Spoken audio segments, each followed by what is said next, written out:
His potential bid for the presidency is Republican consultant Roger Stone. He is a longtime friend and sometime business associate of the real estate developer turned reality TV star. And I am hoping he can clear up some of the mystery surrounding Trump's maybe possibly non-campaign. Roger, thanks very much for joining me.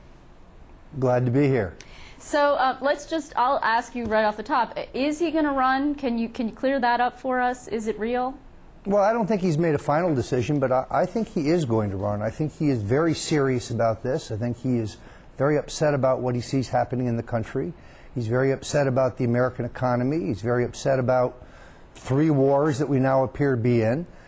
So I think he's very seriously considering running, and I think he has the standing and stature to be a very formidable candidate if he decides to run. So this is not some kind of publicity stunt to pump up the already very high ratings, as he notes, for his apprentice shows, or maybe to hold a place for someone else, perhaps? No, I really don't think so. I mean, he was in New Hampshire today. He's going back to New Hampshire on May 11th. He's going to South Carolina on May 19th. He's going to Iowa on June 15th. He is going to be in Las Vegas tomorrow, Nevada being the 3rd state to choose its delegates. So, no, I think he's very serious, and I think that he has obviously had his potential candidacy just elevated by the President of the United States. It's very rare that you see a president respond to the proddings of a Manhattan real estate developer. But that's exactly what's happened here. Well, particularly when the Manhattan real estate developer isn't, declared anything. But before we get to this whole birth certificate issue, there was another rich guy who considered running an independent candidacy for the White House, and of course that was Mayor Bloomberg, and he decided against it in part because creating the kind of network and organization in all 50 states, or at least in the states that you have to win to be president, to win the White House, is a very difficult undertaking, even for a guy who is worth billions. I mean, how would Donald Trump actually manage to do that? First of all, I don't think that's the reason that Mayor Bloomberg's not running. I think the reason he is not going to run is because there's no niche in this race for him. Trump is running as a major party candidate if he runs. He's made that pretty clear. He has certainly moved to the right on abortion, on gay marriage. He has been out front on the question of China, trade with China, OPEC, gasoline prices. I mean, he's clearly gearing up for a candidacy. If you have billions of dollars and you are a major party candidate and you have both the stature and the forum that Trump has, because he certainly can get covered, there's no question that he can be a viable presidential candidate. But here's the problem: the conventional Republican sort of establishment, if you will, is poo-pooing this whole situation with the birth certificate. And while I think that there are many people who agree with you that it was interesting that the president even bothered to address this, and on the day that he did it and in the way that he did it, you have the chairman of the national GOP today sort of saying this issue is just a distraction. Those are his exact words. Yeah, there's no question the establishment Republicans who will not be choosing our next nominee feel that way. This is a democratized process with a small d. Primary voters in Iowa and New Hampshire and Nevada and South Carolina and Florida and forward are going to choose this nominee. If you look at polls of Republican voters, there's grave doubts by a very sizable plurality about whether the president was born here.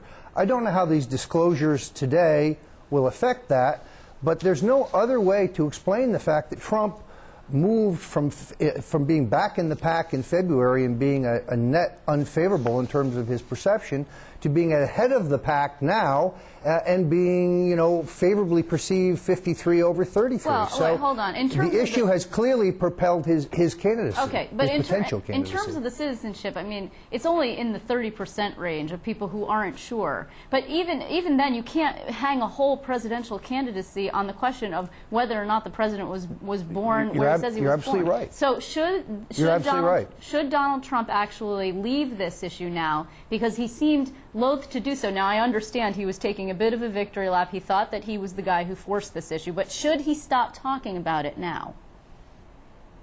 I don't think you can predict what Trump is going to say next week, although clearly he talked today about gasoline prices, about trade with China, the problem with OPEC. I don't think that the birther issue is the raison d'etre for a presidential campaign. But I have no doubt that if Trump ran for president, he'd have a full platform. He'd discuss all the issues. I think this appears to me, at least this segment of it, to be resolved. Barack Obama promised us the most transparent administration in history. And he hasn't released his academic records, and I, for one, would be interested in seeing them. Okay. Are you satisfied with the form that the president released today? Are you now convinced that he was indeed born in Hawaii? It certainly appears that way. I have no reason to believe that the document he produced is anything other than genuine.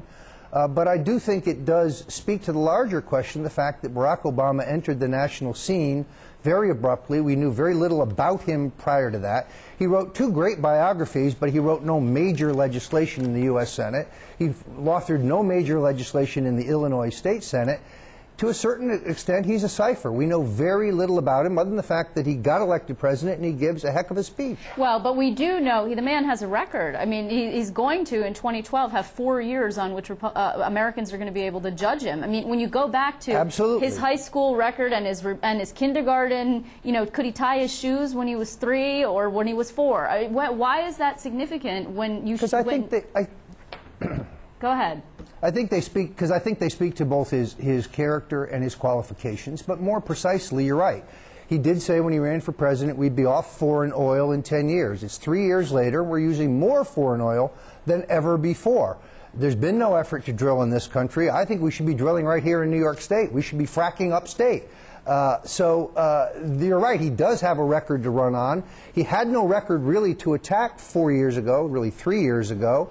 And even to the extent that he did, I think John McCain gave him a pass on a number of issues. The real estate deal with Tony Rezko, Reverend Wright, a number of these issues that he really wasn't engaged in. I hear you. To a certain extent, I hear you, many Roger. Republicans think he got a free ride 4 years ago. I hear you, but do you believe that the presidential candidate, whoever that might be for the Republicans, whoever carries their flag, if it's Donald Trump or not, should be harping on issues, even if John McCain gave these people a pass, gave Obama a pass, should they be harping on old 4-year-old or 20-year-old or birth issues when they could perhaps have a very rich field of actual policy issues to deal with?